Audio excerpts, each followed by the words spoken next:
আজকে চলে আসলাম ময়মনসিংহ জেলা স্কুল মোড়ের একটা প্রসিদ্ধ খাবার খেতে। প্রসিদ্ধ খাবারটা সবারই কম বেশি জানা, সেটা হলো এই এখানকার টক জিলাপি। ময়মনসিংহ জেলা স্কুলের এই মোড়ের এই টক জিলাপির দোকানে ব্যাপক সুনাম ইতিমধ্যেই আমরা জানতে পারছি। সেটা হলো এই দোকানের মালিক আজ থেকে 33 বছর আগে এই জিলাপি তৈরির আইডিয়া পান এবং সেখান থেকেই তার জিলাপি তৈরির যাত্রা শুরু করেন।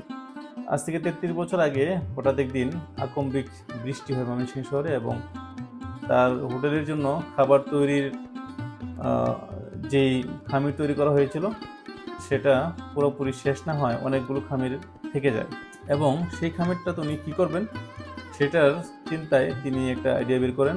সেটার সাথে মাসকলাই ডালের গুঁড়া, চালের গুঁড়া এবং বেসন মিক্স করে একটা জিলাপি তৈরির চেষ্টা করেন এবং এটার সাথে মিক্স করেন তেঁতুলের আচার বা তেঁতুলের রস এবং সেটা টেস্ট করার পরেই দেখেন যে জিলাপির টেস্টটা একটু টক টক হয়ে গেছে এবং সেখান থেকেই এই জিলাপির যাত্রা শুরু।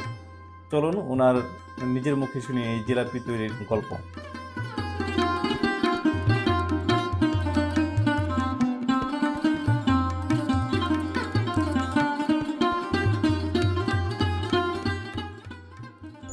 33 বছর আগে ময়মনসিংহ শহরে অনেক বৃষ্টি হয়েছিল, জিলাপির খাম্বি বেশি হয়েছে।